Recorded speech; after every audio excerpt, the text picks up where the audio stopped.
And the vaccines are finally here. So does that mean that we can take off our masks and we're going to finally see some type of normal again this year? Dr. John Bradley, Medical Director of Infectious Diseases from Rady Children's Hospitals, answers your questions. Vaccines. They are here. Yeah. They are here, and they're getting them out as fast as they can. Yes. So what do you want to know about vaccines? My number one question, yes, and I hear this from a lot of people, is once you get your vaccine, first dose, second dose, you wait that 2 weeks that they say after the second dose, can you take this off? So I'm going to give you two answers, as I always do. Okay. Because one of them is based on science and one of them is based on policy. And the two are interconnected, but not always identical, as you know. Yes. So in the studies, both of the current vaccines that are out there authorized being given to people, the Moderna and Pfizer, are 95% effective at preventing symptomatic disease. Okay, so there's two important concepts there. 95%, not 100%. So there were people that got the vaccine who ended up with symptomatic disease. And no vaccine's perfect, and we're still trying to figure out where those, 5% of people picked up their infections. And we certainly know, as we've talked before, that if you get a huge exposure of virus, like someone with active coronavirus sneezes right in your face, you can overwhelm natural immunity, you can overwhelm vaccine immunity. So it's possible that that was the situation. So that in a nice controlled situation, like we're in this very large conference room, we're 10 feet away. If I'm immunized, which I am, I should not represent a risk to anyone else in the room. And therefore your wearing a mask to protect you from me infecting you doesn't make sense. Okay, so that's science. The second part has to do with prevention of symptomatic disease. And both Pfizer and Moderna did their studies to show that their vaccines could prevent symptomatic disease. And that's a very practical endpoint. So you don't want people to be immunized and then come down with, runny nose, congestion, pneumonia. You want them to be symptom-free. And when all of these vaccines were first studied and the protocols were first discussed with FDA, that was the most important thing. Prevent symptomatic disease, prevent hospitalizations, prevent deaths. And they do that really well. But what they didn't do is to see if you could get an asymptomatic infection, which is just a bizarre thing, but whether you can get an asymptomatic infection, have virus in your nose, and be able to spread it. And in order to do that study, you would need to take all these immunized people and the people that got salt water to be tested every week by PCR, the nasal swabs, to see if during the period after immunization, those who were immunized ever had any virus found in their noses. And that wasn't part of the original study, because we were preventing disease, right? And so only now when you look back, it's like, darn, wish they would have checked all of this. But when you're doing 20,000 people, to bring them back every week for testing is just an extraordinary effort. And nobody really thought we needed to do that. But those studies are now underway. And so we can figure out if the vaccine also prevents asymptomatic infection and contagiousness. So the policymakers are saying, even if you're immunized, we don't know for sure if you're not able to have an asymptomatic infection and be able to transmit it. So even immunized people at this point, per policy, through CDC, states, counties, are still requiring people who are immunized to wear masks. And I expect that as we get more information, that this requirement for masks for immunized people will go away. But we're waiting for scientific data to back up that policy. I remember one of the things that you have said to me in the half a dozen times I've spoken to you is that, and it's changed, right? Because at the beginning, you're like, you've got to have symptoms in order to spread it. And then Yeah, absolutely. I quote you all the time, Dr. Bradley. I'm so sorry. Dr. Bradley said that he has never seen something like this, ever, to be able to spread a virus with no symptoms. No, even Tony Fauci at the NIH said, was caught in that same illogic. Never seen a respiratory virus that never caused symptoms that was spread. And so we're learning, we're humble. Mother Nature is always giving us surprises. Have you seen anything in preliminary data or any rumblings that these vaccines look like they're possibly going to stop the spread? Yes. So it's good news, you're yes. hopeful. And if you look at all the vaccines we've used, and kids get a lot of vaccines, yes. as everyone who's listening knows, and many of them are for viruses: measles, mumps, rubella, chickenpox, and if you get the vaccine, you basically are protected from both infection and the ability to spread it. So we think coronavirus vaccine will be no different. Many of us believe that the vaccine will prevent you from getting an asymptomatic infection. But this is such a tricky virus, Shally, that no one's willing to stick their neck out and say, oh, this can't happen. Everyone can take off their masks, and then be wrong, because then we would be responsible for more deaths. So we're being very cautious right now. But the science suggests that soon you won't need to wear your mask if you're immunized. And you say that, Dr. Bradley, as we look back on this journey that will be almost a year. Yeah. That our lives have changed. Look at how much has changed over the year. When at the first people said, oh, we don't need masks, we're fine, and no, we can co-intermingle, and then we're like, no, maybe we need to put the masks on, maybe we need to have the social distancing. So it's understandable why somebody wants to be 100% sure at this point to say, take off the masks. Yes, thank you for your understanding. I wish all people were as understanding as you were. I wish too. It would make all of our jobs easier, right? Could you just reiterate to those who are going to get the vaccine or have gotten it, what does this process look like from the time that you get the first one to the second one? Johnson & Johnson just announced their efficacy that with one shot wasn't as high as what they were expecting. Right. Can you just talk us through, and then when, after you're done with all the vaccines, whether you do the 2 or you wait and you get the 1, that you're really, really protected, so that people don't think after the first one, you take off your mask and you're ready to go? Great. So there were 5 questions there packed were. in that. See, I told you I had a lot of questions for you today, Dr. Bradley. And I want to answer each and every one of them, and I'm going to try and break them down. The current vaccines, and then I'll talk about the Johnson & Johnson, Janssen, and AstraZeneca. The current vaccines are 95% effective at preventing symptomatic disease, as we suggested. And they basically prevented hospitalization, very serious illness, and they prevented death. So the name of the game is to prevent people from getting so sick that they end up in the hospital and then die. So if the gold standard of vaccine effectiveness is to prevent hospitalizations and death, then all these vaccines work. All the vaccines work. So when you step back and look at prevention of mild disease or prevention of infection altogether, that's icing on a cake during this national emergency. It would be great to have that too. And indeed, the mRNA vaccines, Pfizer and Moderna, exceeded everyone's expectations in their ability to prevent virtually all symptomatic disease. So I want people to be okay with all these new vaccines that are coming out. And when you and I first talked about the vaccines, before the data came out, the FDA was just hoping for 50% effective. And they said, if anyone has a vaccine that's 50% effective, you'll get authorized or approved.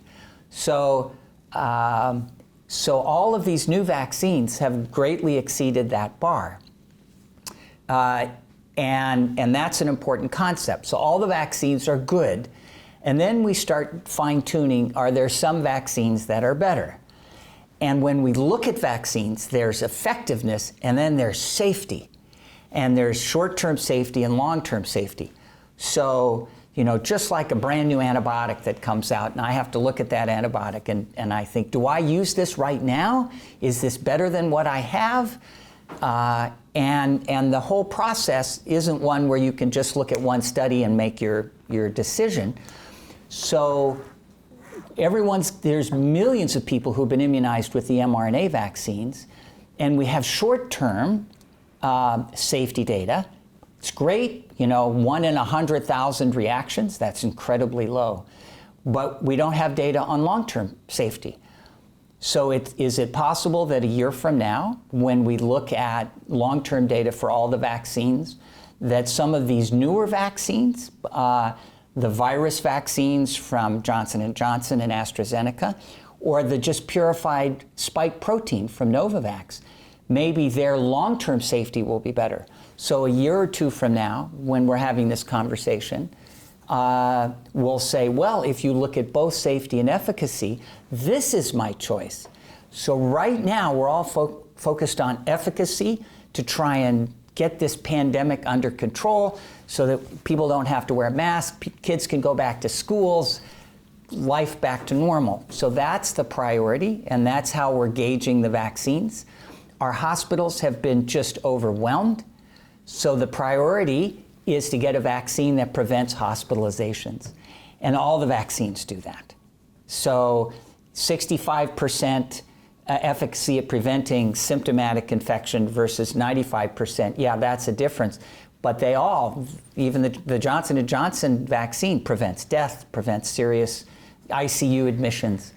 Is that why we're starting to see the numbers go down in San Diego? Today was the first day I couldn't believe it when I was reading it on the morning news that we reported less than 1,000 new cases. And I don't remember the last time they were 4,000, 3,000, 2,000, and today was 924, I think. So many things that go into that, and don't underestimate your value in making sure people wear masks and do social distancing, because behavior and respect for the scientific evidence on how to prevent spread of infections is probably the most important factor. So it's not how many people have been immunized, although that's contributing, or not how many people have actually had the infection and have some natural immunity, and that's probably contributing. But I think it's people out there are now thinking, maybe I better wear my mask, and you're a huge part of that education. There's a new administration which has completely revamped our absolute need to address this pandemic as aggressively as we can to get people back to work and kids back to school.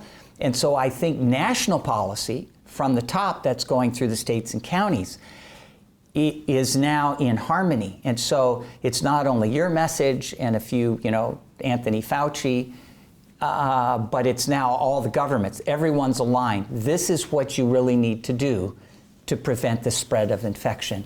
And I think it's all of those, Shally, that's allowing our numbers to drop. And it almost feels like your fingers are crossed that it just continues to go down. And people don't say, oh, well, it's going away, and stop wearing their masks, and then the numbers go back up again. I want to get to the variants in a moment, but you just brought up a point where you were talking about people who have had COVID. There were a few people who sent me a message and asked me to ask you that if you have had coronavirus, should you still get the vaccine? Yes, you should, and that's a qualified yes, because there's no scientific information that documents of 100 people, of 1,000 people who got the infection, who are then re-exposed to someone, what percent of those people will come down with infection again and be able to spread it. And until we know that, we're being conservative, and we're saying you probably have some protection from natural infection, which certainly makes sense. But we know exactly how much protection you have if you're immunized. So we don't want to take people with a natural infection, maybe a mild infection, without as good a response. and say, oh, we don't worry about you, when in fact they could potentially get the infection again. So we're recommending at today, at this point, immunization for people even though they've had infection, but the CDC, recognizing that most people with natural infection will have immunity at least for 3 months or beyond, are basically saying you can wait to get your vaccine. You should get your vaccine, but if there's a shortage, you can wait for 90 days and then get your vaccine, realizing that you have some protection better than people out there who've not had the infection at all.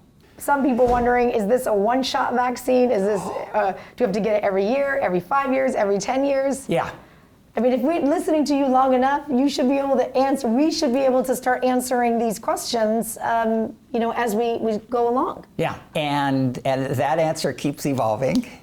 And the answer probably has to do more with the mutations that are showing up, and as everyone's heard, from South Africa and Brazil and the United Kingdom, and we here at California have our own unique mutation that we've identified. So the vaccines are against the spike protein of this particular virus. That's the spike protein is what is the part of the virus that attaches to your cell. So all these vaccines, including the Johnson & Johnson Janssen one, they're in partnership, and the AstraZeneca Oxford one, all are designed to get an immune response to the spike protein. And the directions for how to make the spike protein are in the mRNA that is either directly injected with Pfizer or Moderna or put inside these adenoviruses, and then you get immunized. So those original spike proteins that are used for all the vaccines were from the original isolates that we had sequencing on that were shared by the Chinese to the NIH just at the beginning of 2020. So the vaccines are designed against that spike protein. And as we now look at evolution of the spike protein, the mutations, some of the mutations, and the one from South Africa is the one that, in particular, not so much the UK strain, the B117, but the South Africa strain has enough variation that some of the vaccines are not as active against that strain as they are against the original strain.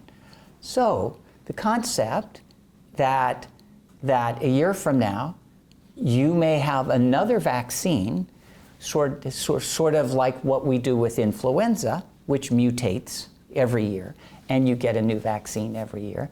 There may be a coronavirus vaccine next year that not only has the Wuhan original strain, but has the South African strain.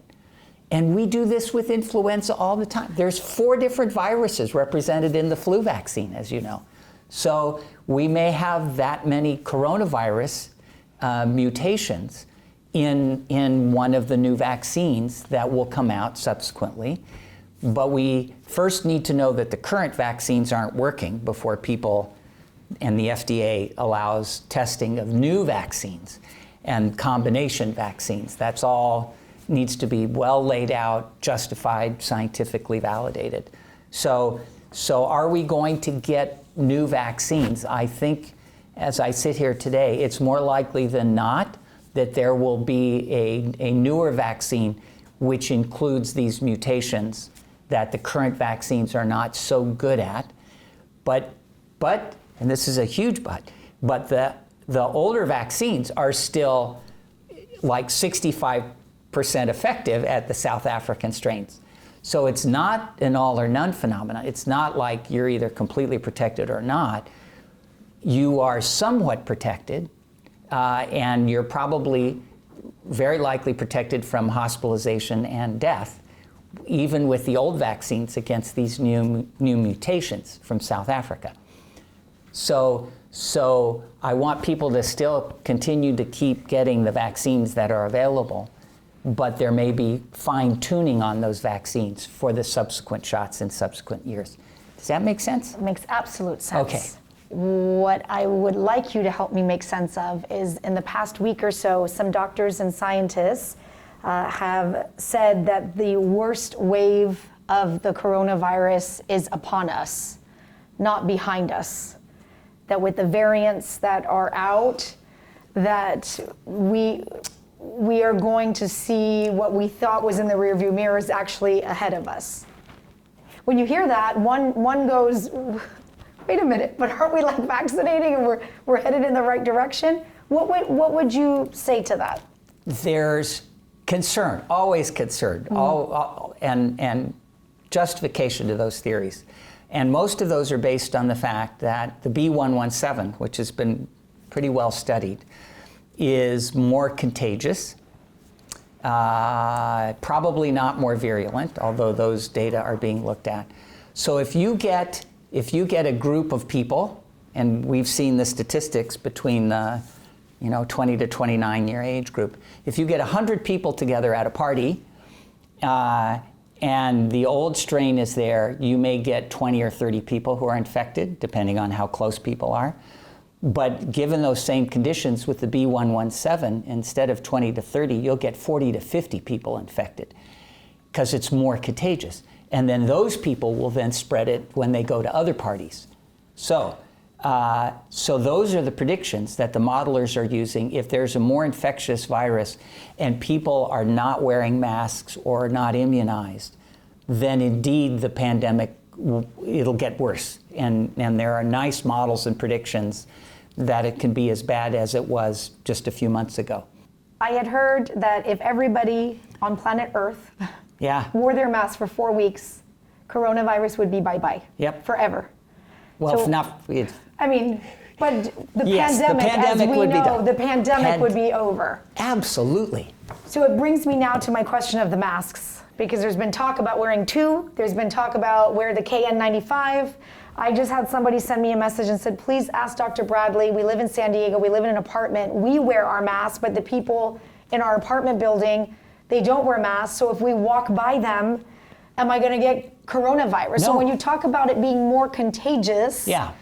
what if I'm wearing this, Dr. Bradley, and I'm going out to the supermarket, Yeah. or I walk by somebody, can I get COVID? No. So the masks are just as effective for the new viruses as they were for the old. So this person that asked you the question, if they wear a mask in that apartment building, they won't pick up whatever virus is circulating, whether it's B117 or South Africa or Brazil, or God knows what new mutant will come out. You're protected if you wear your mask.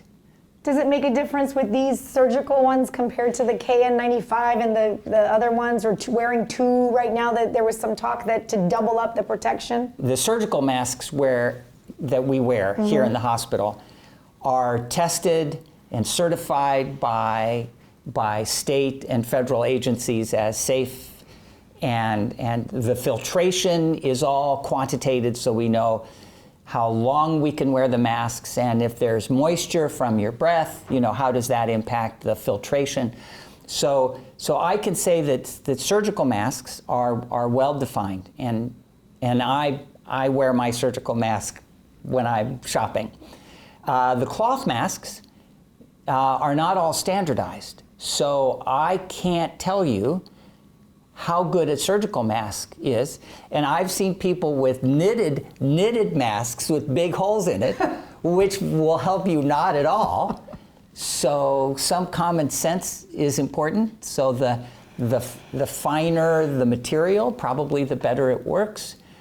And not wearing the mask under your nose, all of those things will work. So I don't think double masks are needed if you wear one good mask. And the KN95s the N95s generally do a better job of filtration. And in the hospital, and this is very important, when we're doing something with a child with pneumonia where you have a tube down their windpipe, and there's aerosols and sprays of secretions that are going all over the place, we have the N95 masks that everyone wears to protect them from aerosols. as opposed to the droplets, which are larger particles which tend to fall, much closer around the person who's infected. And that's where the 3 to 6 foot distancing came from. Most of the droplets, so I'm talking to you right now, and although I'm not trying to produce droplets, I'm sure there are some, and they will all drop within 3 to 6 feet. So those droplets are very well effectively taken out of the air with surgical masks or really good cloth masks like the one that you're wearing. And the KN95 just gives you a better filter. I don't know that they're needed out there in the grocery stores.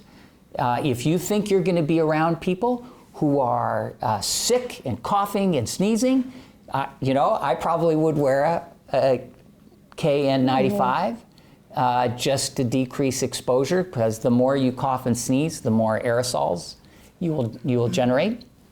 But for everyday use, these are fine. These are fine. And the N95s in the hospital are actually fit tested. All of us have to go into a chamber to make sure absolutely no air gets around those masks.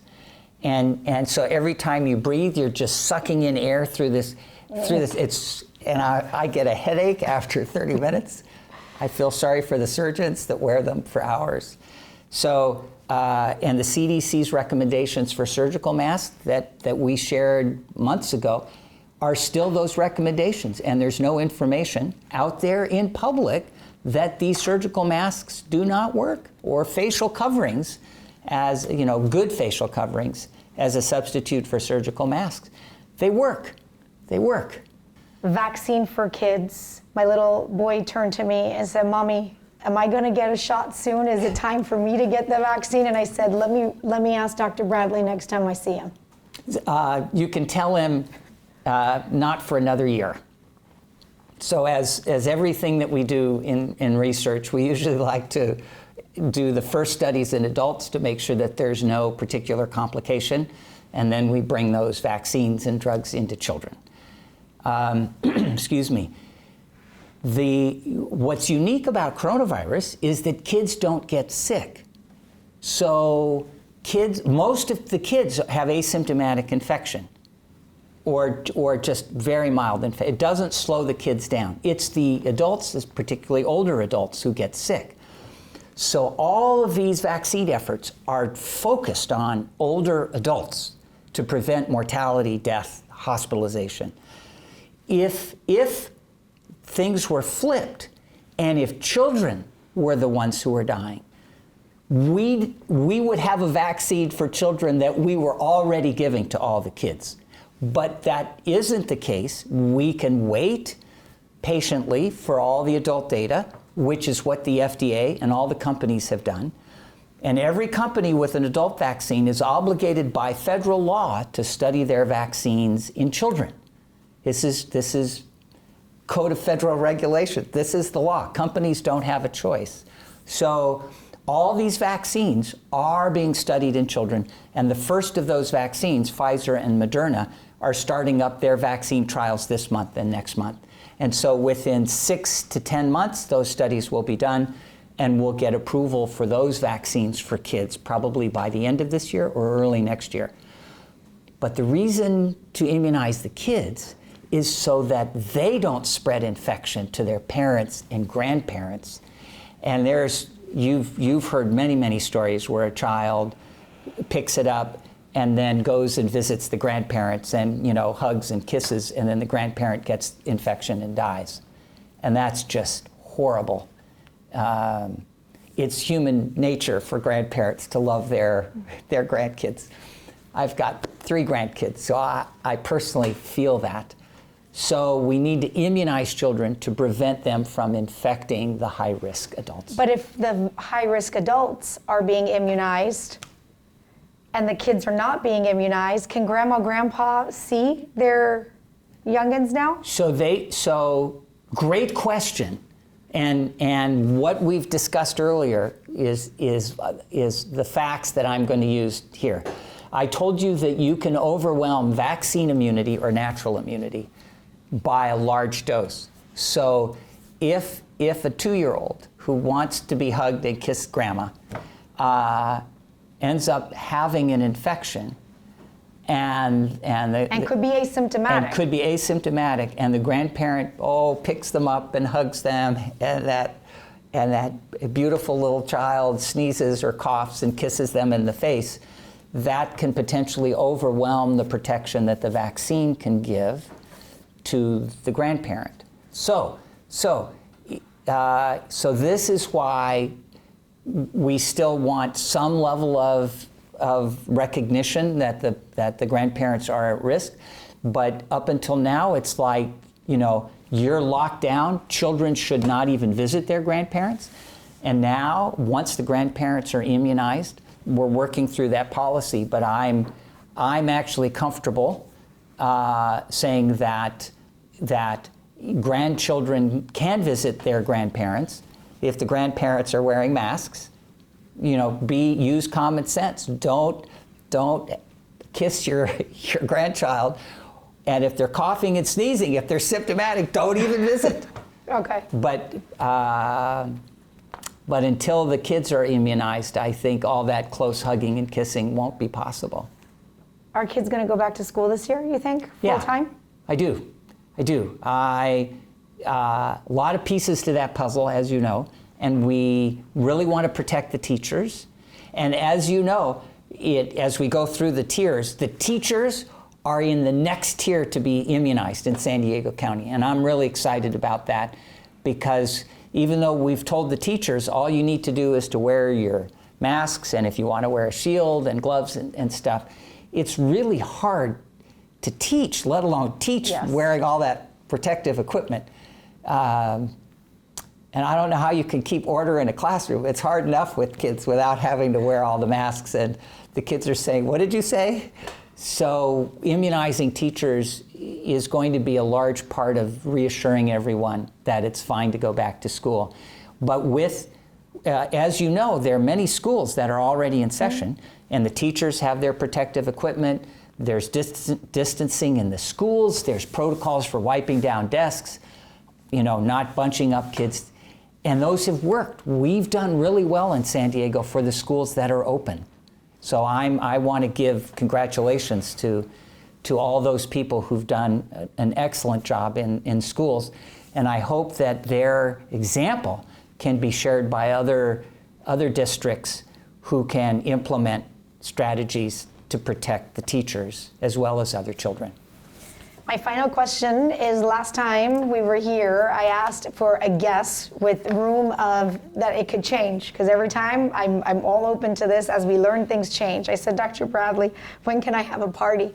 You said your guess was? July 4th. July 4th, I could have a party and take off my mask. Yep. You think we're still there? I think we're still there. I can book a DJ? I don't know that you can book a DJ, unless it's refundable. So I get refundable, possibly. Yeah. You do believe in 2021 that light is getting brighter and brighter for us. I do. And I'm an optimist. The glass is half full. It's not half empty. And what I'm encouraged by, and I couldn't say this even a month ago, is this plan to immunize 100 million people during the first 100 days of the Biden administration. And they're taking this very seriously. So part of the frustrations you have with a disorganized rollout of vaccine, which is frustrating for everyone, not only for people in the community, but for public health officials. Where's the vaccine we're promised, and trying to put together the resources for immunization. But we're actually all on the same page. Everyone has marching orders. Everyone has a plan. The plans are now coming through, federal CDC, states, counties. And the support for all of that in the new legislation that has bipartisan support. That's so critical, Shally. Bipartisan support to put an end to the pandemic. We're finally working together, and that is what's going to make it possible for you to sip wine on July 4th without your mask. So I'll get off my soapbox now. Oh, thank you, Dr. Bradley. This is good stuff, and I look forward to the day that I can come over here again and we sip wine and do a cheers together that the pandemic is. Anything else you would like to add? No, I think you've covered the bases. Yeah. The only thing we see in children is this post-infection inflammation syndrome, MISC, multi-system inflammatory syndrome in children, and we've had no deaths. There have been some in the world, but new information came out that immune globulin that we do, the IV immune globulin, and steroids are incredibly effective at turning off the inflammation from these syndromes. So we've been using guidelines based on best opinion, and now there's some really nice information from France, a whole set of centers that are all looking at this and what the treatments are. So the new news for those poor parents whose kids get this 1 in 1,000 to 5,000 complication is that we've got good information on a good treatment for this. And I think that's the only other thing that you didn't hit.